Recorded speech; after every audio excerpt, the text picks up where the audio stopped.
what are some of the ways that people can pursue a life of greater meaning? When you make a breathtaking commitment, that commitment comes back and shapes you into the person you need to be to fulfill it. Welcome to Commune. We are on a mission to inspire, heal, and bring the world closer together.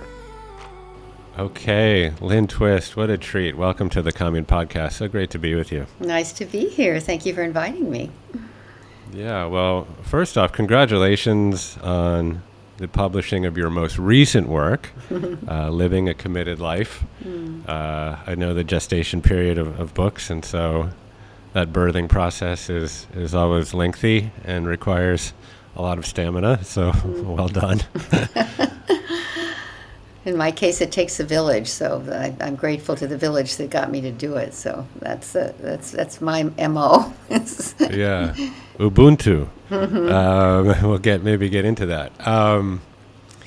So in preparing for our conversation and reading your book and delving a little bit into your biography, I kept landing on so many happy coincidences between your journey and the journey of my family. So both my parents grew up in Evanston. Oh. They went to Evanston Township. Really? And and subsequently matriculated to Stanford in the late 60s. No kidding. Sadly, my mom actually lost her dad to a heart attack at the age of 7. And then on my dad's side, he went to Northwestern and got his MD. He was a cardiologist, and then when he was 57, he quit medicine in a dubious financial maneuver to become a full-time gypsy violinist. Oh my God, no way! So there was a ton of music in our lives. My brother's a professional musician, just a total virtuoso, and I know that obviously your dad was a great, renowned band leader. And then, subsequently I spent, I grew up in Brazil, so I spent a lot of time on the Amazon, on the Brazilian side anyways. Really? I know you've been more focused on the Ecuadorian side, but I had a number of trips on the Amazon as a kid. And then my senior year in high school, I spent the better half of it in South Africa, and so that was in 1988, I think. So this was still pre the end of apartheid, and I know you have some wonderful stories that I hope to mine about your time in South Africa. How did you end up growing up in Brazil? I know you're supposed to interview me, but that's so fascinating. Yeah. Well, it does dovetail with the conversation. So my dad, grew up, and you're younger than my parents, but I think that there was some consilience there. My dad grew up in the time of Kennedy and public service, and, ask not what you can do, or ask not what your country can do for you, but what you can do for your country. This ethos that was that permeated a certain time in our country. And so my parents joined the Peace Corps for a while, and then my dad became a Fulbright professor, and we were kind of getting shipped around Europe. And then he ended up running the Ford Foundation for Latin America. Really? in Brazil. And so he was very into education and cultural exchange around education.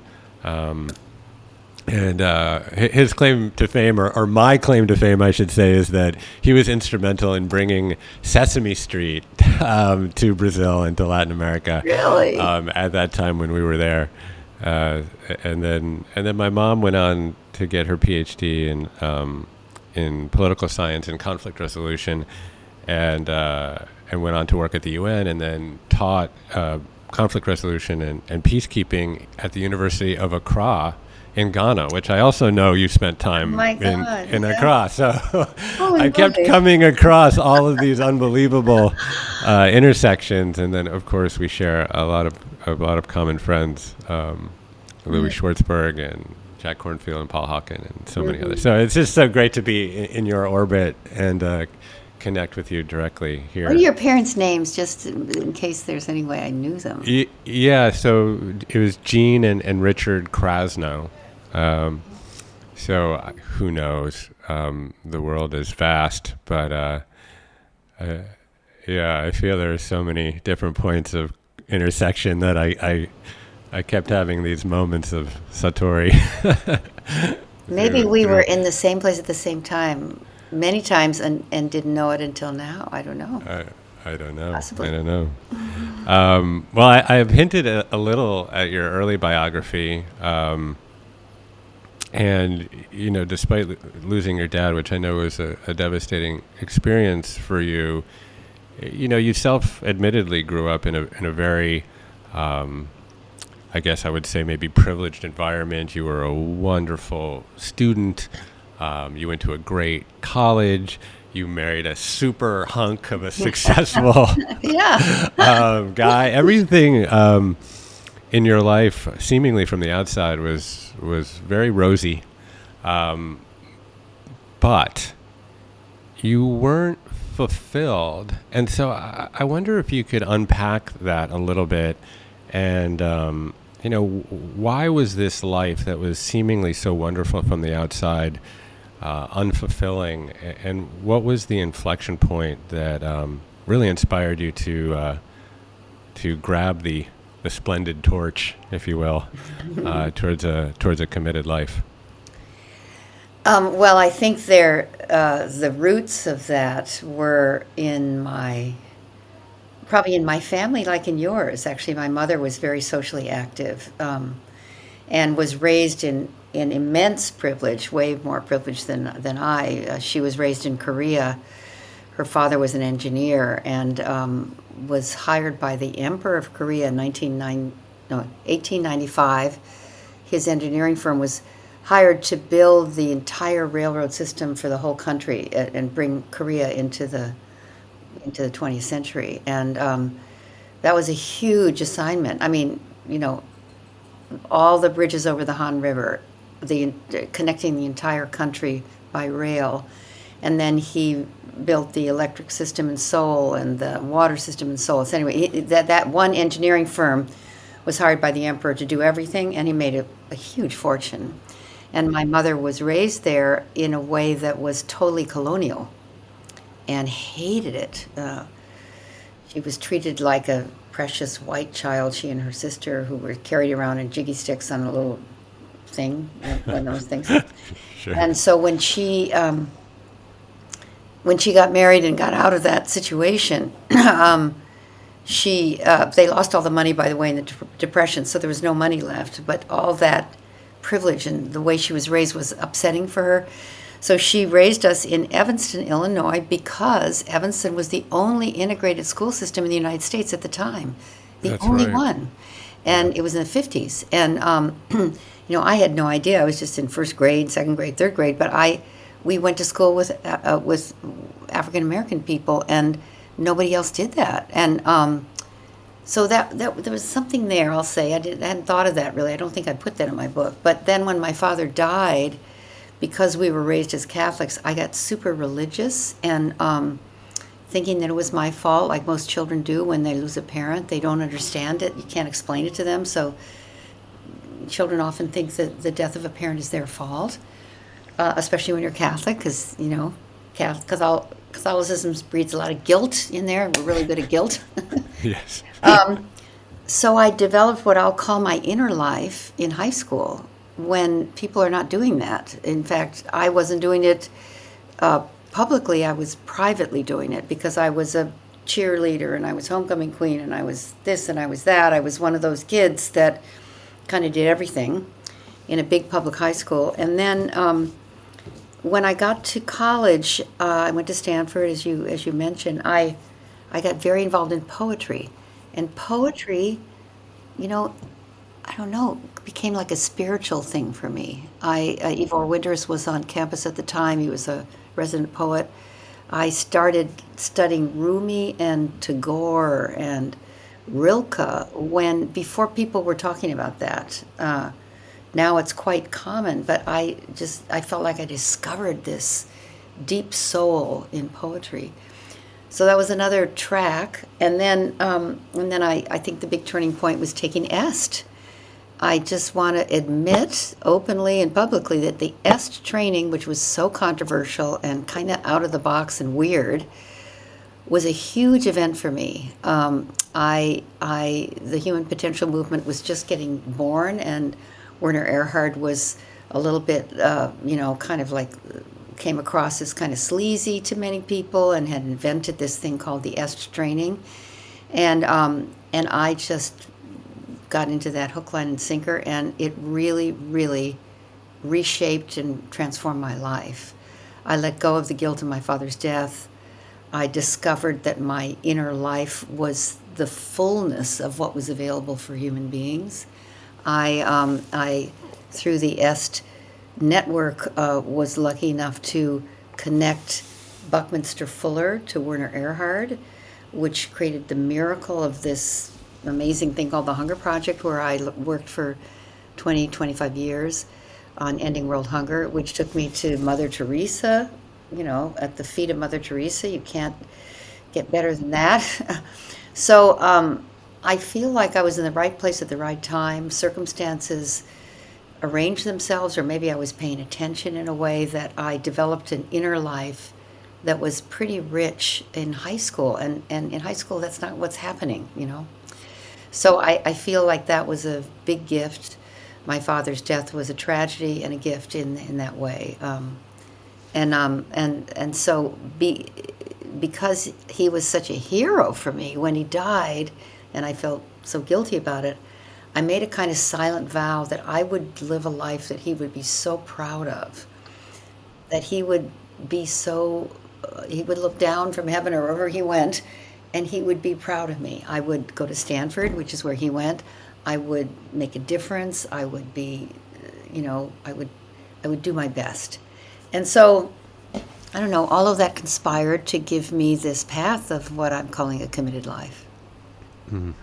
Beautiful. Well, I don't know your dad, but my sense is that he'd be very proud. I think you've done very well. EST was curious because, Werner, and I don't know a tremendous amount about it, but I know that he was highly influenced by Zen and Zen Buddhism, there's this really interesting cadre of people in the 50s and 60s, and particularly in California, Alan Watts and Aldous Huxley and Krishnamurti, and that were kind of influential on lots of people and very tied in to, as you say, the human potential movement. And I know that Werner was part of that group and very influenced by that group, particularly Alan Watts, who I'm a huge fan of.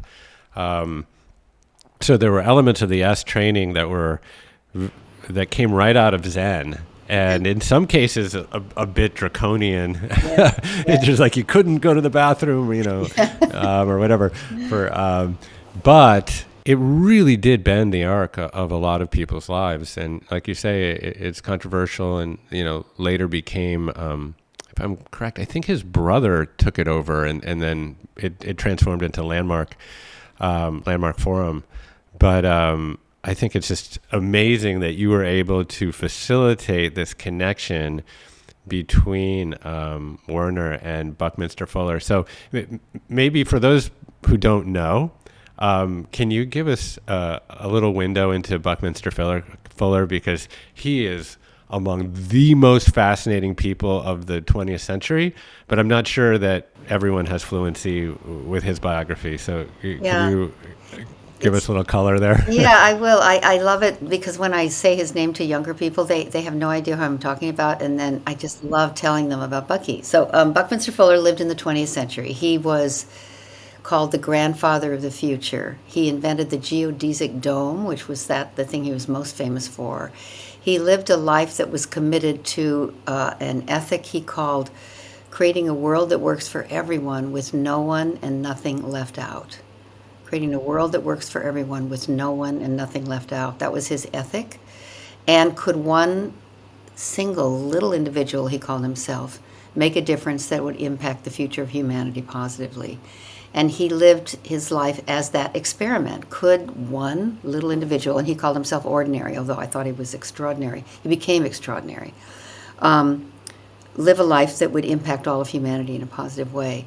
So he invented an electric car in 1949. I mean, he saw the end of fossil fuels coming long before anybody else. He also predicted the collapse of our institutions in this decade that we're in now, 50 years ago, that the institutions of humankind would all begin to become so dysfunctional we couldn't fix them. He said in 1976, somewhere in the next 50 years, probably about 50 years from now, he said in 1976, because they're rooted in a you or me paradigm, a scarcity paradigm. And that's an inaccurate paradigm. The paradigm that will have us thrive and survive is a you and me paradigm. I'm sure your program is about that. So he was an amazing human being, and a kind of short, funny little man, bald from the time he was a young man, with thick glasses. He was sort of built like a little fire plug, and he looked like a grandpa, probably by the time he was 40 or 50, but I knew him when he was entering his 80s. And he was like a grandfather of the future, a futurist, a humanist. Technically, he was an engineer and an architect. But what he was really about was the intellectual integrity of the universe and tapping into that to understand how to live. And for me, he was a huge influence and a great teacher. And I always like to say, to be honest, I didn't understand a lot of what he said. It went right over my head. But who he was spoke so loudly. This is an Emerson quote. Who he was spoke so loudly I couldn't hear the words he was saying. I just loved him. I loved Bucky's energy. I loved his love for the world. So he was a great influence on me. And then introducing him to Werner Erhard, who, although highly controversial and quite an interesting character, still is. I just saw him recently in London, had dinner with him. These two men were really original thinkers. I would call them both original thinkers, really using everything available, like Zen, like you referred to, Werner, but also taking all of that and creating something new and really powerful out of what was available during their time, and generating and sourcing a kind of new thinking that I considered certainly a breakthrough for me, but I think a breakthrough for millions and millions and millions of people. Yeah. My wife is a yoga teacher, and I actually went into our basement this morning and pulled out this. Oh, my God! So for those who have the luxury of watching this on YouTube or some video format, this is a tensegrity model. So I'll just hold it up for a second.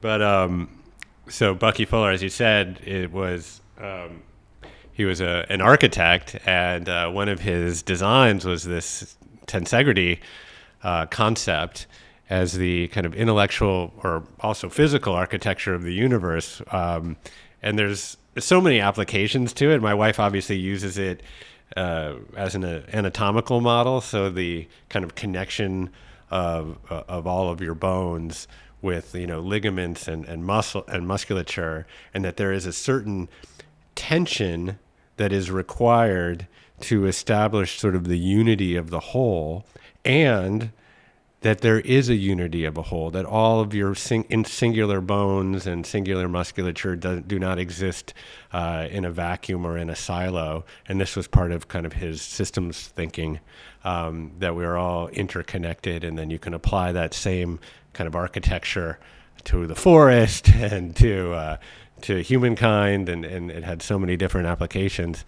But I think, what you're pointing to, is that he really came to the realization that at a certain point in human history, we had enough.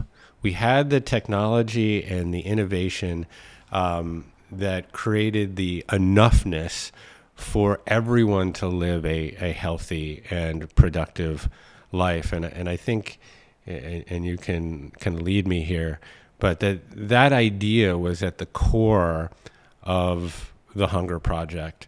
And so can you just anchor us a little bit in the substrate of the Hunger Project, and what was its mission and some of its very innovative methods, because it definitely bucked the trend in terms of how many organizations were thinking about hunger.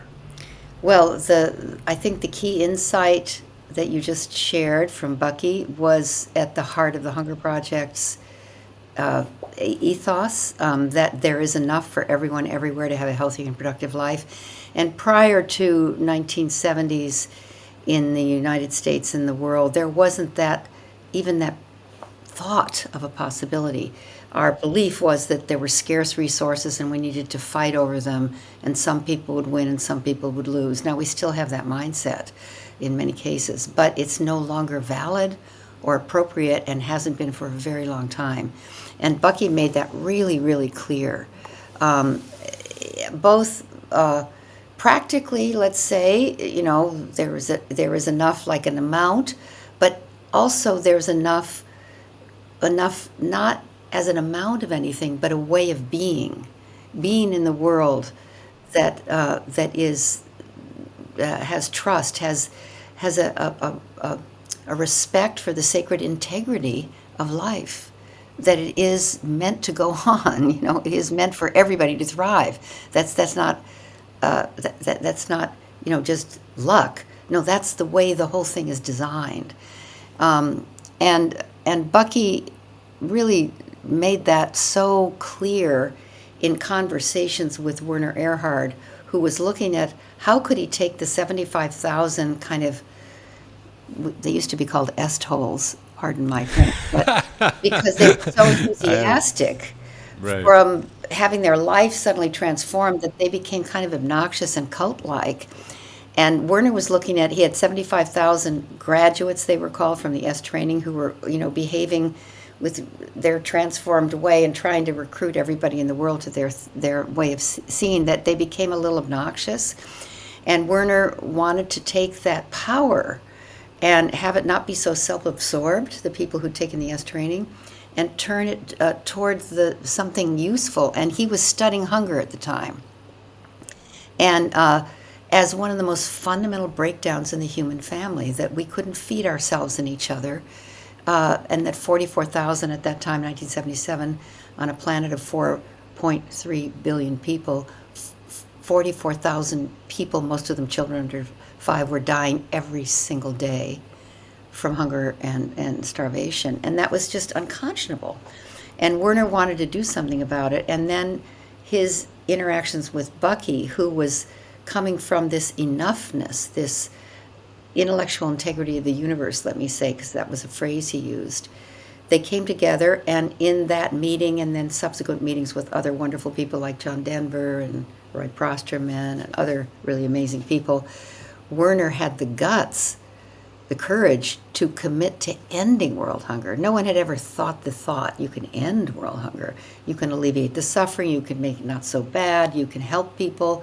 But ending it was like very bold and very courageous and almost foolhardy. People, then there was huge criticism because it sounded arrogant. It sounded ridiculous, like saying, I'm going to end rain, it's never going to rain again because I say so. And so people really criticized him. But what happened for the whole hunger response community was first a big backlash to that idea, but then ultimately now, and within 10 or 20 years, every organization on earth working on hunger is trying to end it. That actually it is possible to end hunger, and when you create that possibility, that distinction, then the work you do shifts from trying to make it not so bad to actually eradication of the source of a planet that would be filled with abundant resources, and yet people are not taken care of or taking care of each other. So Bucky and Werner worked on the Hunger Project idea as an integrity issue rather than a food issue, and that called for transformation in the way that we see ourselves, each other, the resources on this planet, and future generations. And the distinctions of transformation are what I was trained in, and that's really so this book, I would say, because we at the Hunger Project approached the hunger issue from transformation, to transform the way we were thinking about ourselves and each other in a way that we would live on a planet where we would care for each other completely and not let anyone starve, a child or an old person, anyone starve, when there's plenty for everyone to have a healthy and productive life. So, and then we were very innovative and criticized because everything was about moving food around and aid. But we saw people as inherently self-reliant and self-sufficient when given the opportunity. So, and a particularly favorite part of the tenet of the Hunger Project for me was we saw early on that the empowerment of women and girls was the most powerful intervention for eradicating hunger, starvation, and poverty. And no one saw that. And then now everybody sees it. So we can't take credit for it exactly because I'm sure it was popping up everywhere, but that was a very powerful and is still a very powerful aspect of the work of the Hunger Project. Yeah, in fact, our mutual friend Paul Hawken, I think, put his thumb on that same idea as Yes. it relates to drawdown and to moving into a more sustainable world. That it is also renewable resources, but a huge part of the equation. In fact, I think he ranked them from 1 to 100 or 1 to 50, and educating women and girls was number 5 or number 6. I think it's number 6 and 7, and if you put them together, they're number 1.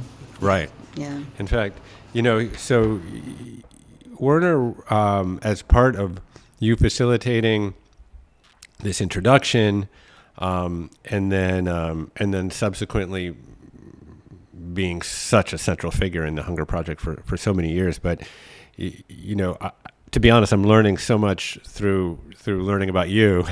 So in the research, I came across his paper that you refer to in your book. It's called "Ending Starvation: An Idea Whose Time Has Come," which is a borrowing from the Victor Hugo idea. There's nothing more powerful than an idea whose time has come.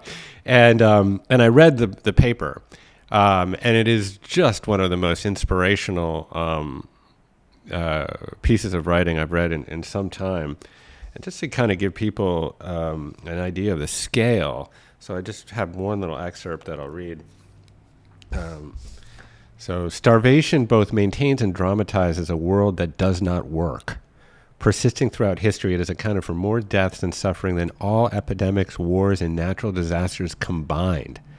During the past 5 years alone, more people have died as a consequence of starvation than from all the wars, revolutions, and murders of the past 150 years. As you read this, 28 people are dying in our world each minute as a consequence of hunger, 3/4 of them children.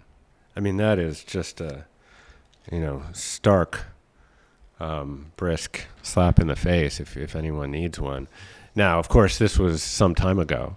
And so, how do you feel kind of with a number of decades of hindsight in terms of some of the methodology that you adopted that now seems to be in great vogue? So like concepts like microfinance, for example, that now, is accepted as a great concept. But with all this hindsight, what were some of the greatest accomplishments, and if there were kind of any shortcomings of the Hunger Project in terms of how you feel about it now and the achievement of some of the goals that were set out? Well, I'll say, first of all, the Hunger Project was rooted in making a commitment to end it. And given that I've just written this book about living a committed life, I had to really go back and see that it was the commitment to end world hunger, like this bold, kind of breathtaking commitment that swept me off my feet when Werner made that commitment. I couldn't believe a person could have that kind of courage. But it was so inspiring to me that I made that commitment too. Millions of people did, but I was one of the first, along with the handful of people who were there in the room when he made that commitment, to join him in that. And this thing about making a commitment to end world hunger and then working from that commitment. When you make a commitment, and this is something that I share about in the book, especially a big commitment that's way bigger than your own life starring you, your own little life starring you, a commitment that really, is world shaking. That commitment comes back and shapes you into the person you need to be to fulfill it. Rather than you're all turned out and ready to make a commitment because you can do it. No, it's kind of the opposite. You make this bold commitment, and then the commitment has such power, if you really mean it, to shape you into the person who can actually fulfill the goddamn thing. So that is what happened in the Hunger Project for millions of people, and I'm not kidding.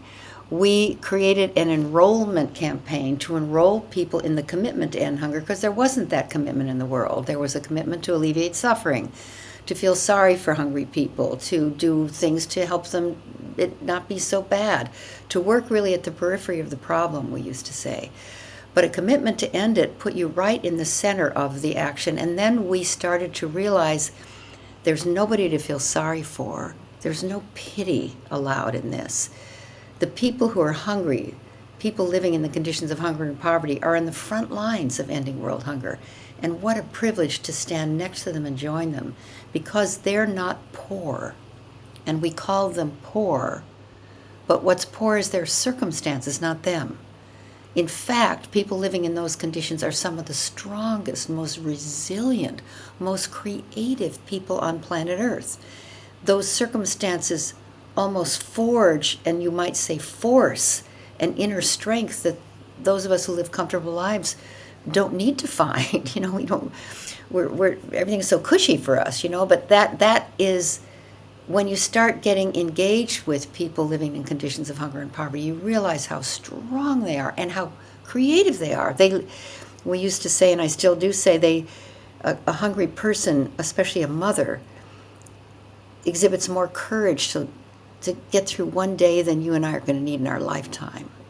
And to work with people like that side by side as co-equal partners in ending hunger, rather than, I have something to give you because you don't have enough. No, they have resources. They're haves, not HALVES, but not haves and have-nots. It's not like that.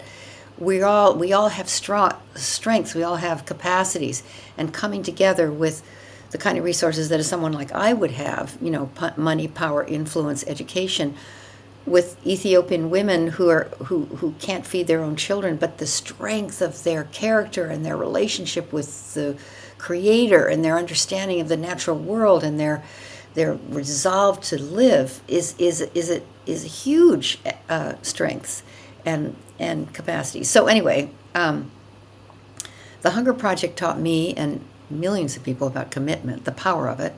The Hunger Project taught me and millions of people about looking for what's missing. This is another distinction of the Hunger Project, rather than what's wrong. And when you ask the question, what's wrong, that these people are hungry or this country is a place where people can't feed themselves, you blame and point fingers, and it creates a particular kind of dynamic. But if you look and say, what's missing that if provided would transform the situation, then you see what you can bring or make happen that will fulfill the intentionality for people to live healthy and productive lives, which is already there. So those are some of the distinctions. And then the purity of transformation. Werner always taught transformation from the depth of ontology, way of being, which is, I didn't really know there was a thing called ontology. And, I knew there was spirituality, psychology, philosophy, all those other things. But ontology, boy, that's really something to pay attention to learn about, to find some skills in, ways of being. So I'm very grateful to the Hunger Project. And the Hunger Project thrives today. I will say one other thing, because you're giving me the opportunity to say this, and I'm so touched by this. When we started the Hunger Project in 1977, there were 4.3 billion people on planet Earth and 44,000 deaths a day. hunger has not ended, but today, or actually this is before the pandemic, so I don't have more recent stats, but let's say recently we reached nearly 8, but we're now at 8 billion people, but in the last few years we've been at 7.8 billion people on this planet, almost twice as many people, and the number of deaths per day have dropped to 16,000, from 44,000 to 16,000 on a planet that's twice as many people. So it's staggering what has happened, and the statistics, hunger and starvation was going up, and now it's like this. Now the pandemic has complicated everything. Obviously, climate change is complicating everything. But I just want to say that trajectory to change that trajectory, to have that, is a huge thing that happened. I can't take any credit for myself, nor can the Hunger Project, but it wasn't going that way. So something really did and is working about the way the Hunger Project approached that issue. Yeah. Well, that is a dramatic improvement. And, I think that just given sort of the 24/7 news cycle that is designed to leverage human negativity bias and play on outrage and fear and doom and gloom for the sake generally of selling advertising. But anyways, that's a whole nother conversation. But it really contributes to this feeling that we're just on the precipice and everything is negative. And there are certainly many challenges and obstacles across the current landscape. But at the same time, I do think it's important to acknowledge the places where humans have actually collaborated and found cooperative solutions to bend the arc of history towards a better day. And there are countless of examples. I think you point to, who's the New York Times writer? Nicholas Kristof, is that his name? I love his stuff. Oh yeah. My God. Or I think every year he writes that column, which is like, why this year was the best year ever to be alive. History, yeah. And yeah. So good. And we need a little bit more of that in our life, I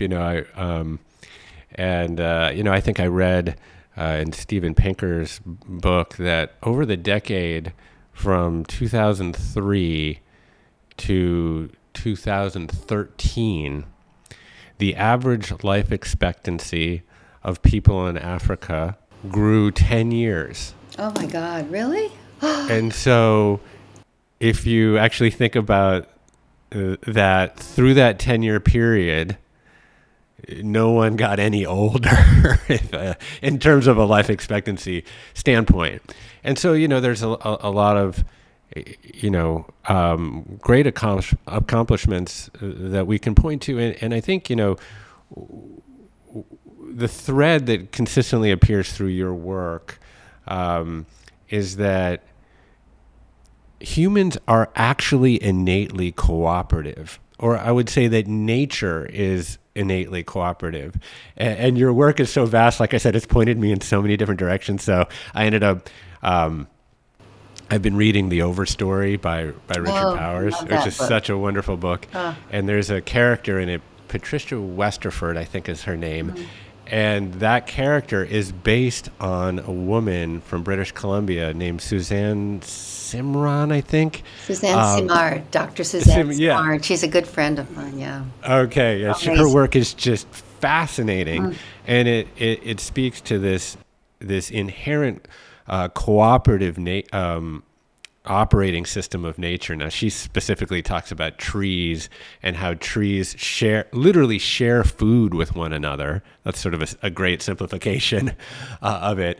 But that, we've been tricked in a way to think that survival of the fittest means competition, where actually when we more thoroughly examine nature, nature actually selects for cooperation. which is fascinating. And I was reading, and potentially this is a good segue from the Hunger Project to the Pachamama Alliance. Although I do want to touch on some of your stories with Mother Teresa, but I was reading some of the mission principles of the Pachamama Alliance, and I think maybe number 3 or 4 is this change in human consciousness back towards cooperation, that in some ways over the last maybe century and a half, we've confused culture and nature. So we often say, oh, it's just natural that people are egocentric and they're looking out for themselves and they're looking out for their families first and they're accumulating more and more and more. But that's not really nature. That's culture. Nature, actually, if you really look at it, we lived in tribes and we hunted for each other and we raised each other's children and we were extremely cooperative. So it's, I think, part of your work, which I'm so fascinated by, is how do we actually shift human consciousness back towards this awareness of interpenetration or of interbeing. Anyways, I know that's a little bit of a tangent there, but the other part of what you said about really recognizing the most immiserated people as not have-nots, I think is really a key observation. And I look at the plant world. Some of the plants that are actually grown in stressed soil, they actually are the strongest plants. They develop what are known as polyphenols, are actually a result of plants growing in stressed soil. So, which is fascinating. Yeah, it's this whole thing called xenohormesis. And so actually some of the blue zones, these places where people live to 100, not only do they have great cooperation and community, but they tend to be eating stressed plants. But that's a whole other issue. Oh, wow. Which is really interesting. How cool. Well, sorry, I triggered my Siri with that comment. Sorry. She must be listening to this, found something interesting there. But you had a particular meeting with Mother Teresa, and then you became a pen pal a bit, where you had a great learning about extending compassion not only to those people who are suffering, in many cases from starvation, but extending compassion to the people that we generally consider the haves. Can you talk a little bit about your meeting with Mother Teresa and what you came out, the learnings that she imparted? Well, it was my first meeting with her, actually. And I, as I mentioned, I was raised as a Catholic, and when I was a little girl, I kind of thought a little bit about becoming a nun, because I don't know. Nuns were so beautiful, and there was this movie with Audrey Hepburn in the nun story, and she looked so good in her habit. She was so pretty. I thought, I would look good in a habit. But Bill was just undeniable. So right. But anyway, and when my father died and I got really religious, I thought maybe I should become a nun. So this is kind of the ethic of the Catholicism when you're raised in that. But I always thought. But I wasn't so sure about actually the Pope, I got to say. The church kind of bothered me. There were all these rules and stuff. But Mother Teresa, she was like untouchable. She was the primo, she was the icon of what I thought religion, Catholicism, and holiness was all about. And then I grow up, and then I'm working in India, and I realize, oh my God, I'm in India. I'm working on hunger. Maybe I'll meet Mother Teresa. I mean, maybe somehow... It just occurred to me one day, and I shared that with a friend, and her name is Indira, and she right away said, oh, I know Mother Teresa. Like, doesn't everybody know Mother Teresa? And I thought, you know Mother Teresa? You're kidding. So she, after a whole series of conversations, set up a meeting for me with Mother Teresa in an orphanage in Delhi. And I remember when I found out the morning of the meeting I was going to meet with Mother Teresa, and I got completely freaked out because I was no longer Catholic and I hadn't been to confession, if you know what that is, or communion or church or anything for years and years and years.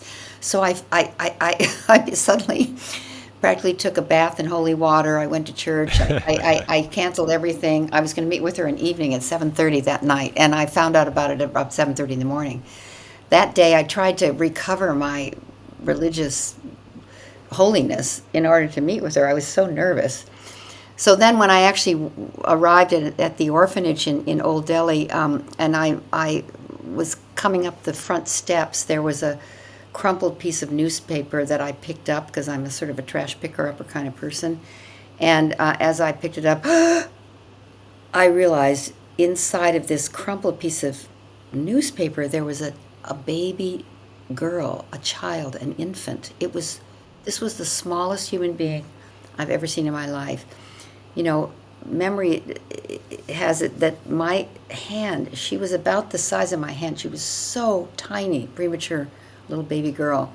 And she was still breathing and her heart was beating. And I couldn't believe that I was bringing this little being into the orphanage. I wrapped her in my shawl. I knocked on the door and a nun answered, and I immediately handed over this tiny child and said this little baby was on the doorstep. And they immediately rushed the baby somewhere, I don't know, to make sure that she would survive. And then someone else greeted me and said, I said, I'm here to meet with Mother Teresa. And they said, well, I'm sorry she's not here. I thought, oh my God, I'm on the wrong day. And they said, no, she's in the local prison bailing out local prostitutes because we have so many children here. We need help. So we're trying to get some of those women to be bailed out so they come help us. And so I said, well, I'll be glad to help you. And so they put an apron on me, and I started, I went over to a series of sinks where there was other nuns and volunteers, and they were bathing little girls under 2. This was an orphanage for children under 2, primarily girls, that had one finger missing, or they were blind, or they were mostly deformed in some way, or you know, discarded babies.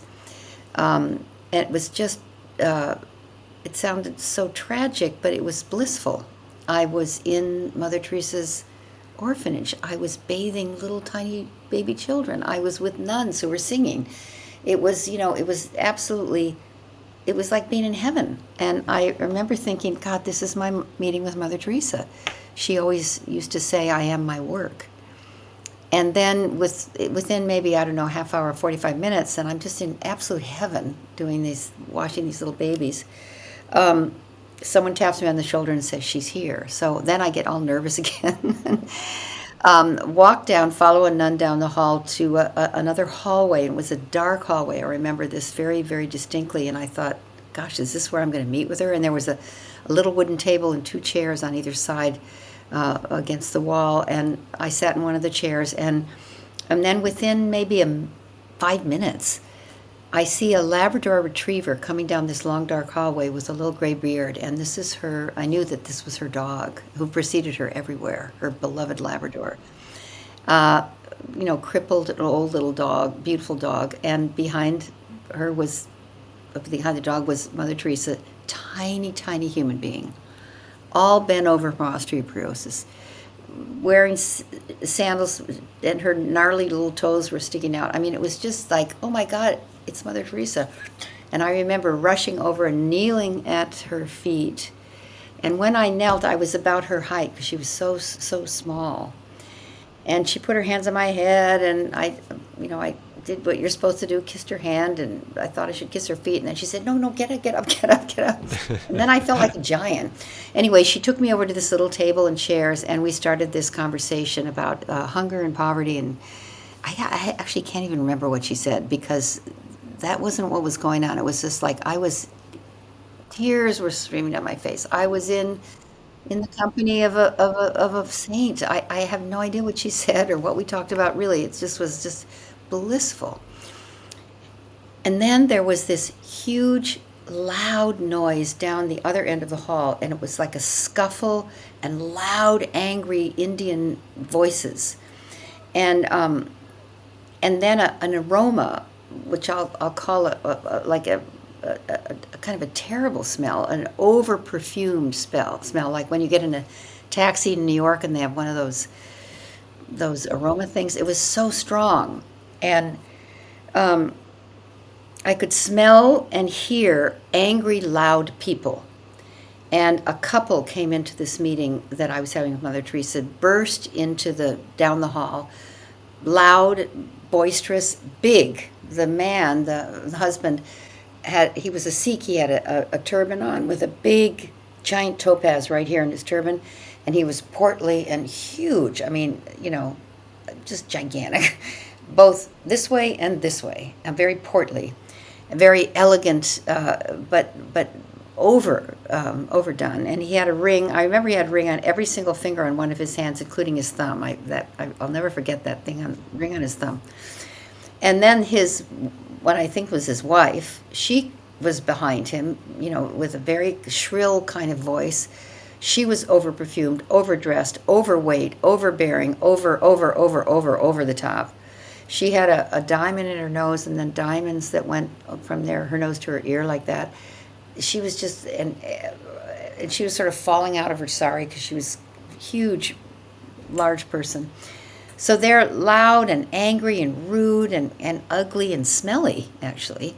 And they burst into my meeting with Mother Teresa, and I hated that. That was not okay with me. And then the woman said, "Mother, we didn't get the picture," was what she said. And I didn't know what they were talking about. And then she handed me an Instamatic. Have you remember an old Instamatic camera? These little Kodak cameras? Sure. And they're back in vogue. Yeah, are they? And Yeah. she pulled Mother Teresa up by the elbow. I'll never forget this, like violently. It seemed violent to me at the time. "Come on, Mother, over here. We want this picture." And this big giant man, okay, you can imagine him, and this big giant woman. And then Mother Teresa in the middle like this with her little bent over head. And I took the picture, but if it had a gun, I might have shot these people, so I'm glad it wasn't a gun. And then the woman did the most unforgivable. She said, she went like this to Mother Teresa's chin, because Mother Teresa was very bent over and osteoporosis, and that's very painful. And she went like this, "Mother, put your head up." And she went and held Mother Teresa's chin up like this with her hand under her chin, and asked me to take another picture. And I swear, I was so furious at these people. I took the picture. The lady grabbed the camera, and they left. They didn't thank me or say anything to Mother Teresa or didn't hug her, nothing. They were so horrible, and I hated them. I got to cop to this. I hated these people. They were awful. They were rude. They were entitled. They were rich. They were ugly. They were fat. They were awful. And Mother Teresa sat down, didn't bother her at all. I'm fuming, and I try to calm myself down, and we sit down and resume our meeting, but my blood is boiling. And we finally, a few minutes later, we complete. I give her a hug. She gives me a scapular medal from my mother. I ask her to pray for my son. And, I finished the meeting and walked through the orphanage, said goodbye to the children and the nuns. Get in the car, and I'm still, my body is tense. I'm so angry with these people. And I have a 45-minute ride back to New Delhi. And I finally calm down, and I realize that I had the experience of complete and total unconditional blissful love with Mother Teresa.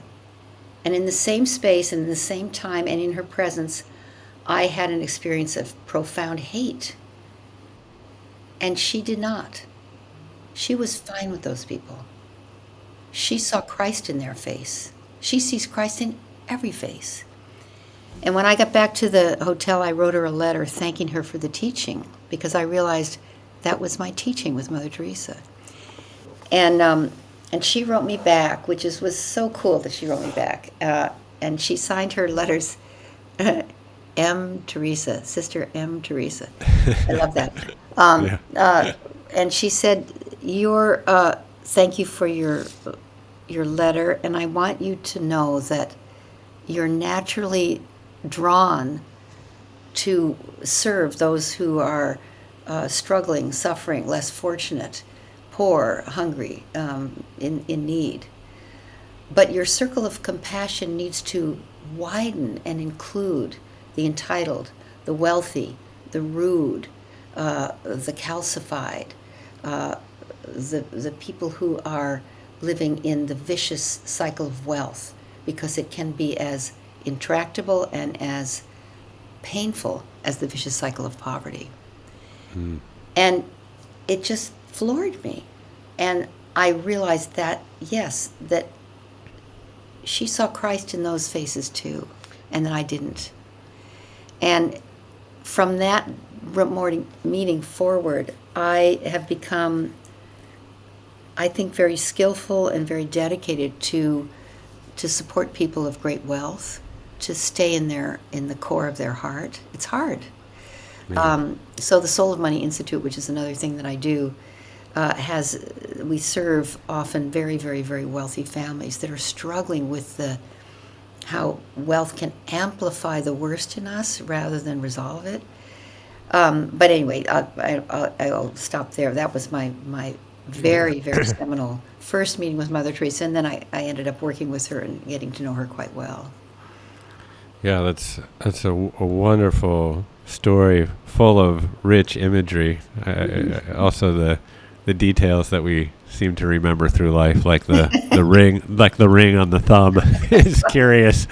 But that obviously the learning here, at least for me, in my interpretation, was yes, there are people that are biologically hungry, but there is another cohort of people that are hungry for something else. There's this notion of around the Dharma chakra, the hungry ghosts, right? Which is, people that, these kind of this condition of living with you have a huge, huge stomach, but you can only eat through a straw. And so you feel like you have to continue to eat and accumulate more and more, but you're never sated, right? And, this opulent, corpulent, fill in the adjective couple that you met in this meeting with Mother Teresa, they were hungry clearly for something else, for relevance, for fulfillment. Obviously, they wanted that photo so they could put it on their mantelpiece, so when people came over, that they would get some sort of sense of respect. So they were looking for external approval, and you managed to leverage that learning and that compassion to tap into people's hunger for fulfillment, to raise hundreds of millions of dollars, right? And to give people a sense of meaning and sense of purpose. I don't know, you're too humble, I'm sure, to document how much money you've been able to raise. And maybe that's not even the point, really, but certainly, you've been instrumental not only in addressing the suffering of the most immiserated, but also in addressing a different kind of suffering, which is fulfilling the need for people to live a meaningful life, to live a committed life, and that is a great gift. And so you seem to be able to learn and then apply your learnings in ways that make huge differences. I hope so. I mean, I think that's what life's kind of all about, really. It's just a big school. Yeah. Well, wisdom is taking your own advice. It's hard to do it. So, and apropos to that, you've had, as we've all had, these moments of inflection. You call them sort of breakdowns that then become breakthroughs, right? So certainly the loss of your dad was perhaps the first one in your life. For me, when I was 13, I spent a stint at Sloan Kettering Cancer Center in New York City. I was very fortunate, but I was in the pediatrics ward there for a number of weeks, and got to experience a tremendous amount of suffering amongst kids with cancer and leukemia mostly. And for me, that was my inflection point. But certainly, for you, after dedicating so much of your life to the Hunger Project, you also had an inflection point where you got very, very ill. And I wonder if you could talk a little bit about your bout with malaria and then how that kind of set the stage for the next phase of torchbearing. Well, I had the Hunger Project was a lifelong commitment for me. We used to say, and I said to hundreds of thousands of people, because we had a huge. It became a movement. It is now a movement. That I've been here since the beginning. I'll be here till the end of hunger, or the end of my life, whatever comes first. So I said that over and over and over and over again, and I meant it. And then in 1994, I had a mystical experience in a shamanic ceremony in Guatemala where I received a series of visions that I didn't understand of indigenous people of the Amazon, specifically the Achuar people. And I was lucky enough to be with John Perkins, a man who had served in the Peace Corps in Ecuador years before and had deep knowledge of the indigenous tribes and groups in Ecuador and Peru. And he knew right away when I shared my vision with him, which he had also had, that the vision I was seeing was of the Achuar people, that they were people who had avoided contact with the outside world deliberately, voluntary non-contact, and they were ready for contact, that they had seen in their dreams and visions that contact was inevitable, and they were initiating it. And the way they do that is they were dreaming people to them. So whether you believe that or not, this was what I was told was happening to me. I was receiving these visions of these men with face paint and yellow, red, and black feather crowns, and I didn't understand why that was coming. I didn't understand. You're a nice Catholic girl. What are you doing having these mystical visions? Right.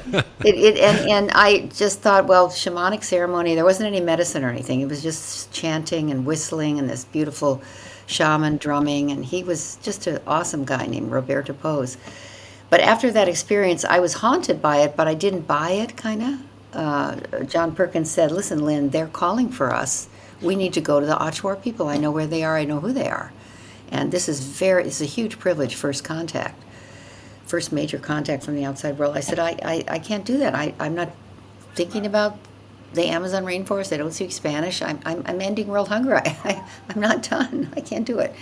You do that. So I went on to Ghana and Accra, as you mentioned, Accra, Ghana, to the Novotel where I was staying there, kind of the lovely French hotel that's there. And I was in a meeting with my Ghanaian sisters and brothers, and then in this meeting, this weird thing happened where 5 men and 3 women sitting around an oval table in a conference room. The men started having orange geometric face paint appear in their faces, and no one saw this but me, and I thought, I'm going crazy. And I apologized, left the meeting, told everybody I was not well, because I thought I was going nuts. And I flew home. And the visions did not stop. And John Perkins came back from the Amazon and told me, yes, the Achuar are waiting for us to bring them 12 people from the modern world. We've got to put a trip together. And I said, anything to make these dreams stop. So we did. We took ourselves and 10 others, including my husband Bill, to the Ecuadorian Amazon, to flying into, very dramatically flying into roadless, pristine, untouched Achuar territory, and landed in a small, tiny plane, 3 people at a time, in an open space near a river. And then they came out of the forest with their orange geometric face paint, just as I had dreamed, their yellow and black feather crowns, and it was an encounter over which I never got. And that leads me to say that I think they were looking for Bill Twist, my beloved husband, but he wouldn't have responded to the dreams because he connected deeply. He was running a couple companies, a business guy. He was yacht racing all the time. We had a boat. He wasn't doing that kind of weird stuff. I was doing kind of weird stuff, but he wasn't. But yet, when we went to the Amazon, who connected with the Achuar?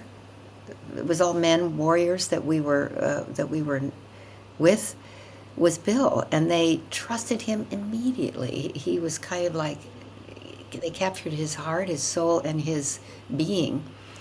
And me too. I don't mean to leave myself out of it, but and after that, we took on being the modern friends of the Achuar Nation, which ended up becoming something called Pachamama Alliance. But when these indigenous people asked us to be their modern world friends, to educate them about the modern world, they also told us a very important thing. There's a famous indigenous quote: if you're coming to help us, don't waste your time. If you're coming because you know your liberation is bound up with ours, then let's work together. And so they said, we need your help to understand the modern world so we can stop the incursions that we see are coming. Oil companies, mining companies, lumber companies, all of that. We need your help with that. But we also want you to go home and change the dream of the modern world, which was a tall order. We weren't sure what it meant, but we knew it was big.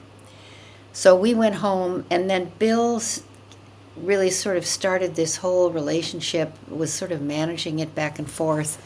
And I was trying to do the Hunger Project and what then became the Pachamama Alliance in the Amazon. And it was just too much. And I got very sick. And I didn't know what was wrong with me. I just could not sit up. I couldn't stand. I couldn't eat. I couldn't sleep. I was sick.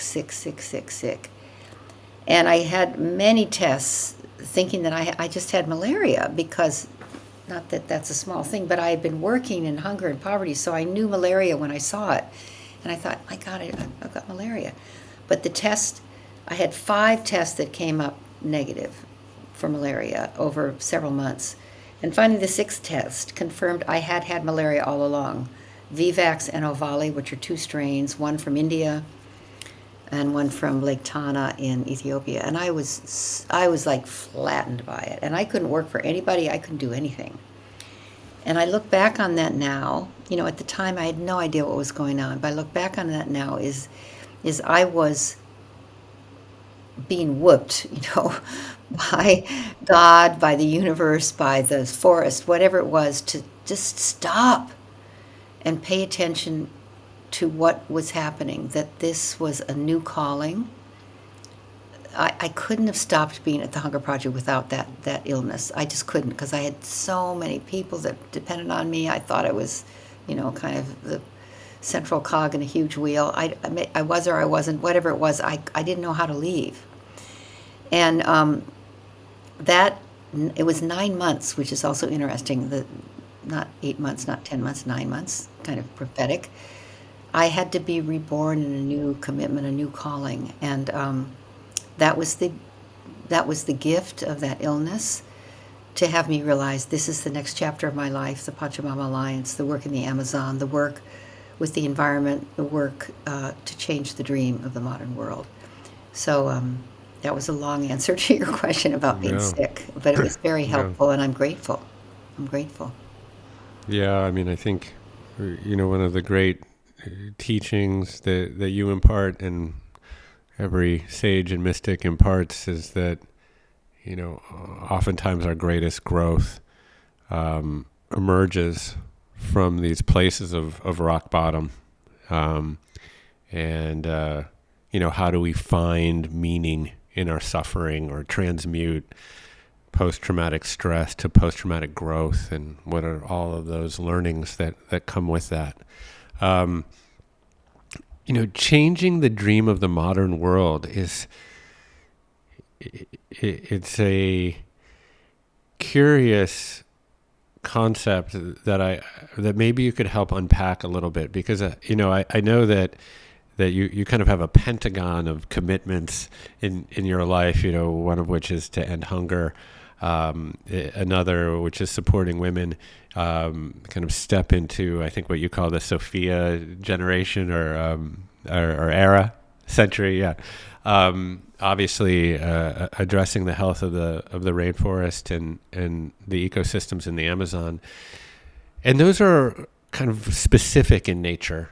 But changing the dream of the modern world is a very philosophical concept. And I wonder if you could unpack it a little bit. What does that mean? Well, when we first heard that phrase, it came through John Perkins because it's translated from Achwar, Shwar, Shiwiar, these indigenous people. They have a concept called Sumek Kosai, which is living in total harmony with one another, with the earth, the community of life, and future generations. And changing the dream of the modern world is really shifting from the consumer, scarcity, take everything you can. If you don't take it, somebody else is going to get it. And if you don't take it, you'll be left out. You'll be one of the people who's left out. This mentality, this franticness, which is a dream of, 2 cars in the garage and a swimming pool and then this and that, is such it's so fixed in who we know ourselves to be. And the indigenous people really, they told us in their own way, you can't change your everyday actions until you change your dream, because your everyday actions are always going to line up with what you think you're headed towards or what you want for yourself. But you can change the dream. You can change that dream to another dream, a dream that of what we call an environmentally sustainable, spiritually fulfilling, socially just human presence on this planet. And if that's your dream, then that comes back and informs your everyday actions, and they're consistent with that future. So it's a really incredible way that they see things, that if you change the vision you have for yourself, rather than try to change your everyday actions, it informs and educates and actually begins to shift your everyday actions to be congruent with that new dream. So changing the dream of the modern world is really means changing our whole trajectory as a human family, as a species. It's addressing global warming, climate change, political division, inequality, poverty, hunger, empowerment of women. It's about everything. So it's a tall order. And when they first said that to us, it was like, wow, okay, thanks very much. We'll go home and work on that. But we didn't know what to do for years. It wasn't until 2005, and Paul Hawken was very instrumental in all this, when we started inventing a series of transformational educational programs, learning from the Hunger Project, and asked about transformation and how to apply it to a real world problem, that we created a suite of programs at Pachamama Alliance that are about changing the dream of the modern world, from a dream of extraction, consumption, acquisition, to an environmentally sustainable, spiritually fulfilling, socially just human presence on this planet.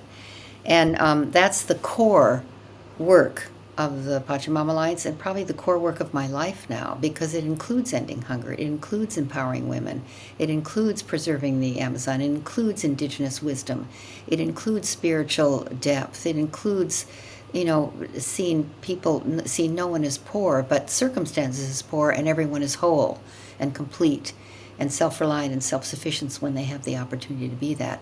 So it's become a larger context, as if I needed something larger, to live a life of meaning and fulfillment and make the difference that perhaps I'm here to make.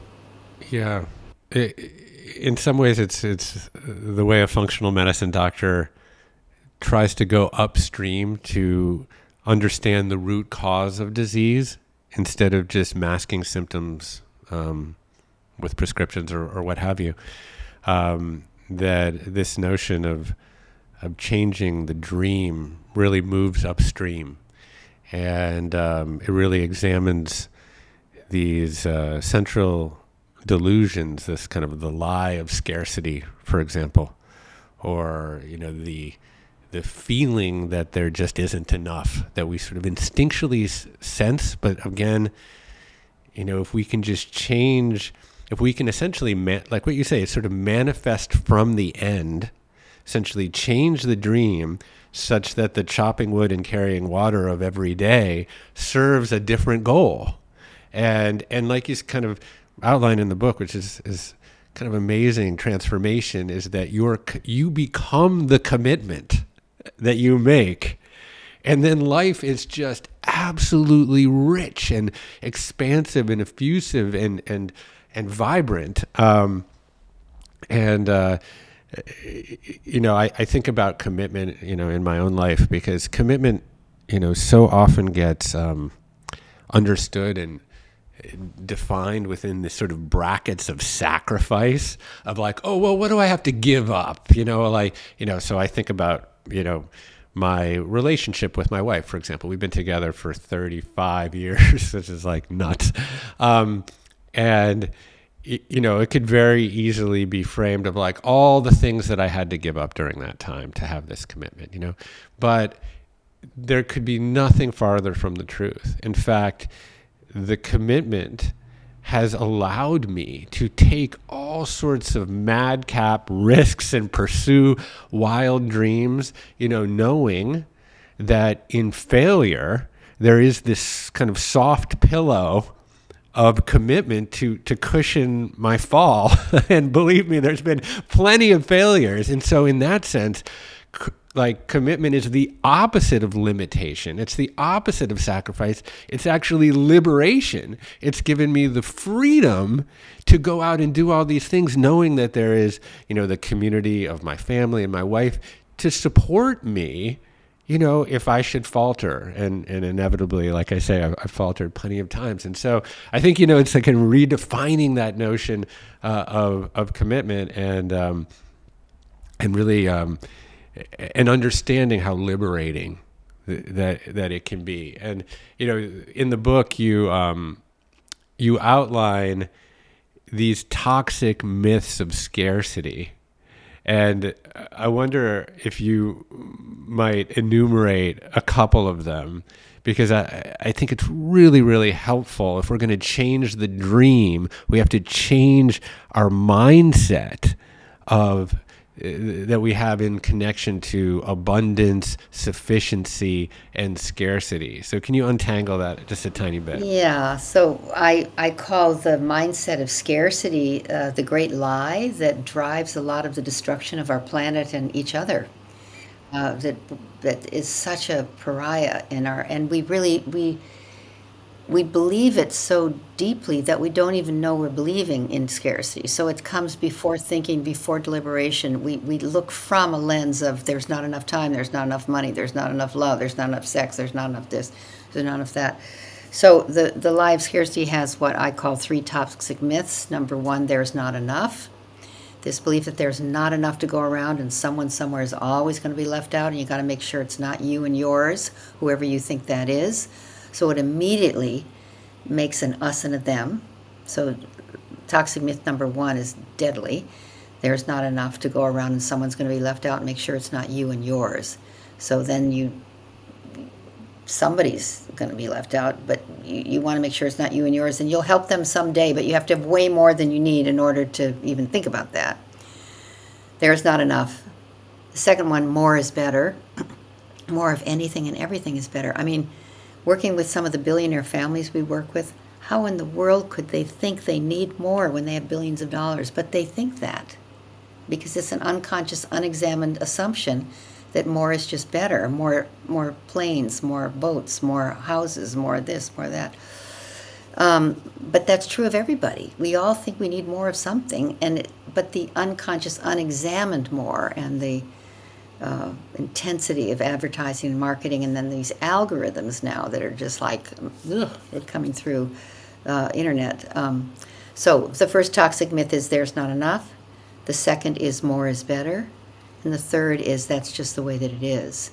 And the third one sounds kind of harmless, except it's the worst one because it holds the whole construct of the lies in place.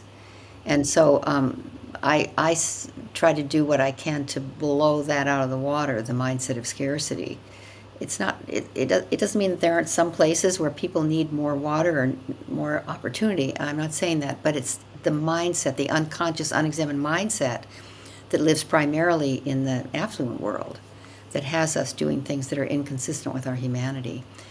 And then what I call the radical surprising truth is that there's enough. I mean, it's just, there's enough. There is enough. And if there's a wonderful, I think it's wonderful anyway, principle that I kind of like to cite, if you let go of trying to get more of what you don't really need, it frees up oceans of energy that's all tied up in this chase to turn and pay attention to what you already have. When you pay attention to what you already have, when you nourish what you already have, when you share and make a difference with what you already have, it expands.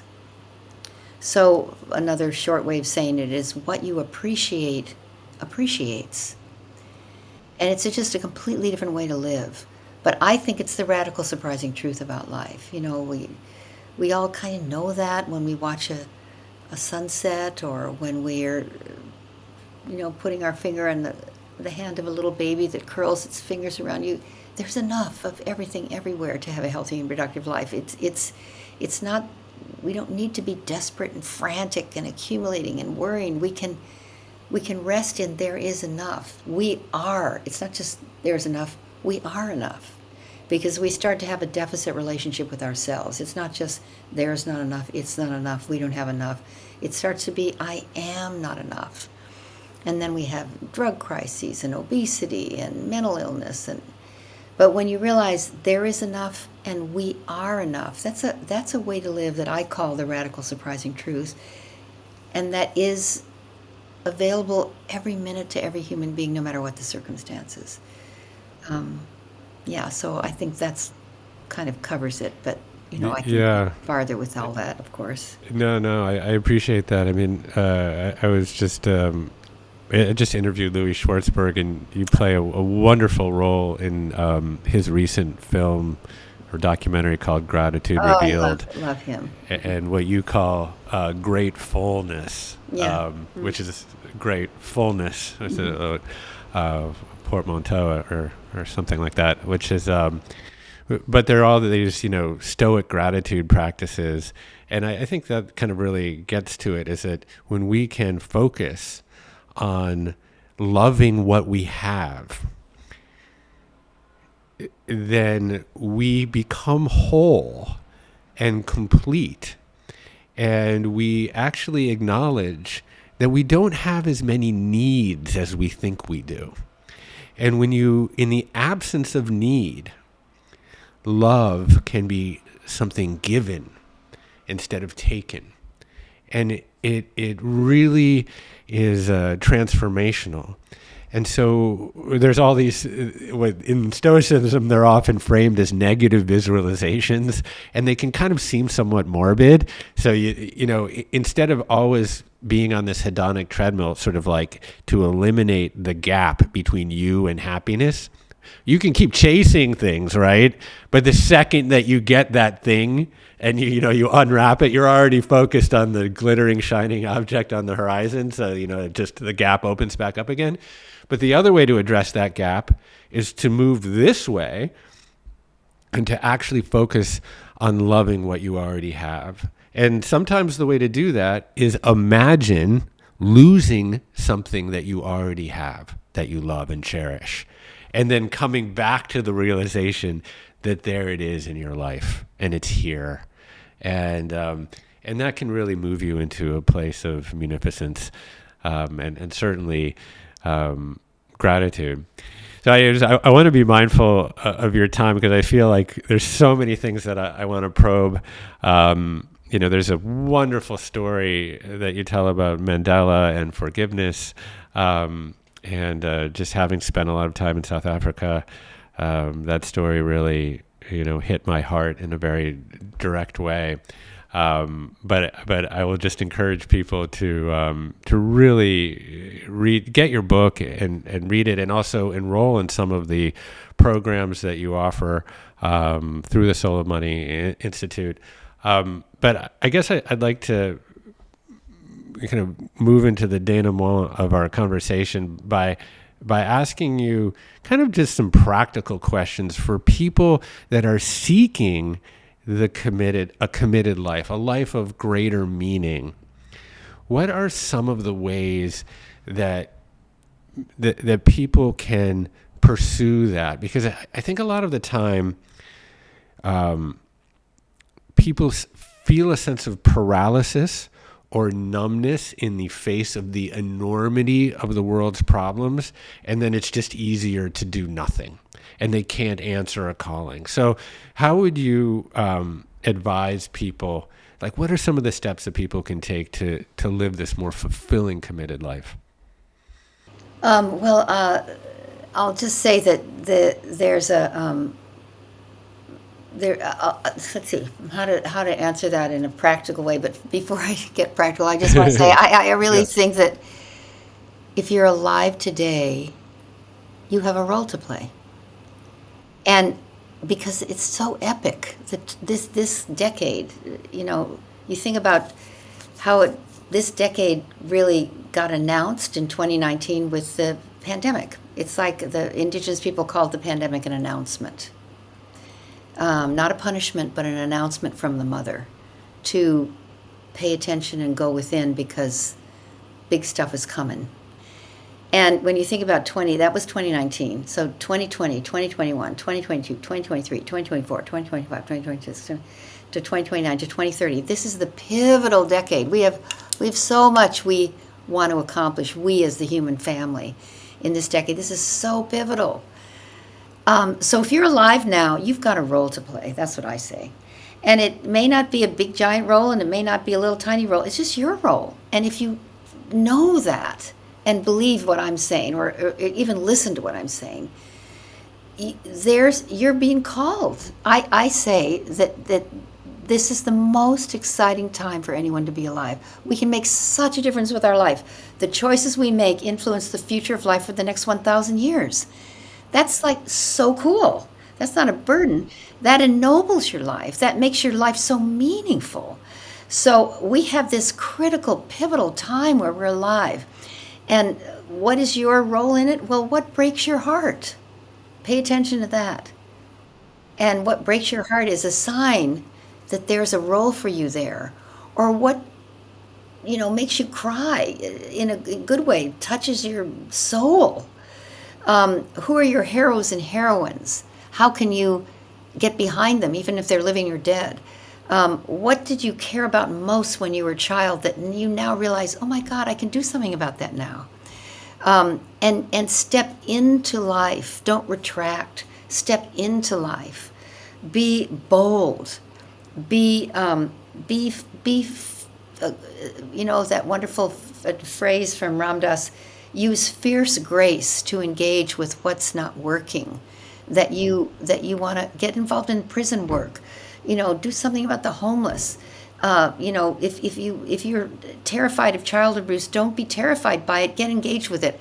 When we're not in action, we worry and get upset. And Michael Beckwith, the great reverend, he says worry is a form of negative prayer. If you spend all your time worrying about stuff, worrying about the political divide, worrying about what the Republicans are going to do or what the Democrats are going to do, stop it. Get involved. When you're in action, you don't have time to worry.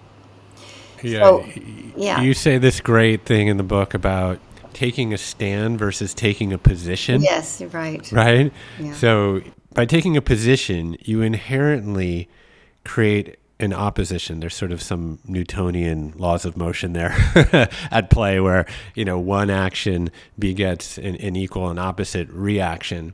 And, I'm a progressive, but sometimes I'm very critical of my friends on the left because, sometimes they're taking positions that are really only meant or really only result in an equal opposition. And then we don't get anywhere. Versus forming versus transformation from the current situation. Sort of where can we find common ground and come together and acknowledge the best parts of the current situation and then move ourselves forward.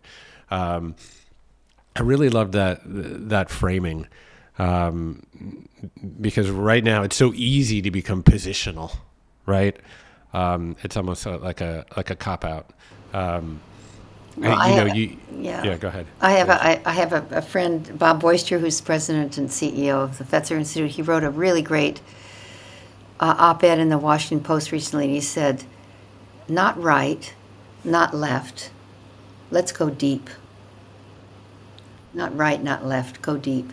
And I love that. That's for actually taking a stand, which is not doesn't create positionality, but gives you relinquish your point of view like from whence you look, to you relinquish that, and when you let go of that, you get vision. You can see all points of view, and they all make sense, and they're all useful, and they all have the opportunity to be heard and respected, or respect means re-see, re-heard, re-listened to, so that your stand can be a place from which you see it all and can move what wants to happen forward. And you can feel what wants to happen when you take a stand. It's not what you want. It's what wants to happen. You become a instrument, you become a vehicle, you become a channel for that which wants to happen, which is so fulfilling. And I also say that taking a stand and living a committed life, rather than closing down your options, which is what people worry about. I want to keep all my options open. Well, if you keep your options open, you're paralyzed. You're going, which one? You can't go forward. But when you take a stand, when you make that kind of a commitment, you're free, actually. You're free to fully express yourself. It's the key to, I think, freedom and fulfillment. So, that's what I want people to do. That's why I write this book. Yeah, well, you have a wonderful Howard Thurman quote in the book, which I think encapsulates a lot of what we were just kind of pointing at, which is, don't ask what the world needs, ask what makes you come alive, and go do it, because what the world needs is people who have come alive, right? Exactly, that's exactly right. Exactly. I'll just say, your work has been just, so inspirational. You have held the splendid torch. And I'll just give you just kind of one very concrete example kind of from my own life. So, we've been very fortunate in our lives. My family, I also have 3 children, 3 daughters. And, I was thinking about, I was reading your work and thinking about a committed life and what role that we can play. And so for Christmas, yes, I did give my children some regular old gifts. But my primary focus was establishing a small foundation. And, I couldn't endow it with a tremendous amount of money. But instead of, putting the money towards more trinkets and gadgets, I endowed, this small foundation, obviously with the goal of being able to support worthy organizations that are doing amazing work, but also as a means to bring our family together around a committed lifestyle. And the conversations that it has spawned with my 3 teenage daughters around the dinner table over the holiday break were just so inspirational and illuminating, because we started to talk about, well, okay, so, through this small foundation, we can give X amount of dollars away. Phoebe, what do you think? Where should we devote, some of that money? Or Lolly, Ondine, or Micah, my 3 daughters, and everyone, and it started to foster this conversation around giving, where we almost kind of coalesced around a mission statement for where we wanted our money to go, to try to kind of focus some of it, but then we kind of established we're going to have like these quarterly meetings as a family, and then I got my mom involved, and she put a little into the fun, and I was like, don't get me any Christmas presents, just everyone can just donate to this, and I don't need anything, so just birthday, Christmas, anything else, just put in here. And it's so easy to do. I mean, you don't necessarily have to start a whole foundation. You can just start like a fund that anyone can do through like a Fidelity or something like that. And you don't need to have to have billions of dollars. You can have $5,000, $10,000. But I think the focus or the dispositive piece of what I'm saying here is that it can really refocus your family life in a really meaningful way. And so I have a lot of gratitude for you and your work, because I don't think we would have ever done that if I hadn't been kind of focused on, where we can, bend the arc of history in our little way. So I'm very grateful. I love that. I love that. Thank you for saying that. Yeah. I'm doing that. So Lynne, Yeah. thank you so much for your time today. I truly appreciate it. I know how sought after you are, and I know that fitting into your schedule is no easy task. So I'm deeply appreciative, and I hope this can be continued, because there's so much to excavate here around how we can live a committed life, and how a committed life is really a fulfilling life. So thank you so much. Yeah, thank you. I loved this interview. I've done a lot of interviews, as you have. I loved talking to you. Thank you so much. You're so thoughtful. You're so engaging. And you really do your homework. And I really feel seen and heard and appreciated by you. And I want to give that right back to you. Thank you so much. This was beautiful. Really beautiful. Sweet. That's sweet. I'm always, I always feel bad that I don't get to all the notes, because there's so much in here. Just the mission statement for the Pachamama Alliance could be the topic of an entire podcast conversation and more. So I appreciate your willingness to kind of just hop around quite a bit and be nimble. So hopefully we can. For you anytime. I love this conversation. It was one of my favorites. So great. Well, hopefully next time we can do it in 4-dimensional space-time together. Great. That would be great. Thank you so much, Jeff. Wonderful. Right. Hey, thanks for watching. If you like this interview from the Commune podcast, then click subscribe and check out this video right here.